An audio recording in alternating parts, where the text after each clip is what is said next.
Cities across the country have been using eminent domain to force people off their land. Through the process, the government can take private property for public use. Here in Philadelphia, a world-renowned artist is fighting back.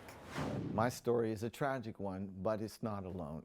Pittsburgh native James Dupree is a graduate of the University of Pennsylvania and the Pennsylvania Academy of the Fine Arts. He has traveled the world to create art, curate shows, and exhibit his masterpieces. His works are in the permanent collections of several museums abroad and featured in the Philadelphia Museum of Art and the African American Museum in Philadelphia.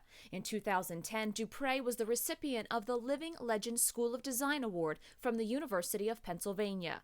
Not long after, he received life-altering news. The deed to his property was taken because of eminent domain.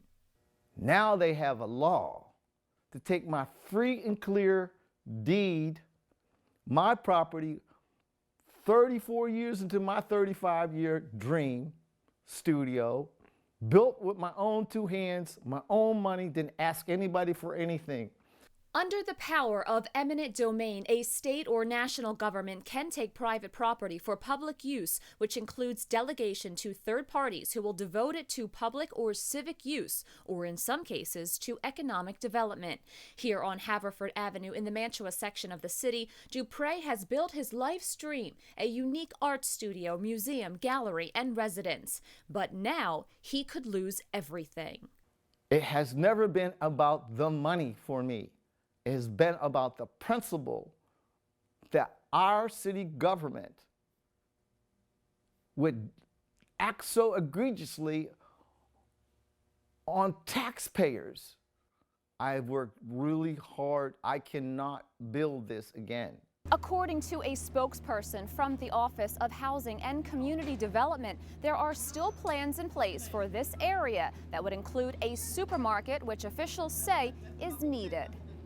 There is no supermarket developer or plans for one to happen at this location. It's been a long battle for Dupree, who has dealt with depression and a stroke as a result of the legal dispute. As an artist, he has embraced his feelings to create art that represents his emotions. The last 7 years of my life have been hell.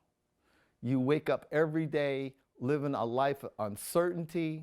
The symbols are my pain and suffering. And that pain and suffering is for all those that cannot and do not have the means. This law kills people.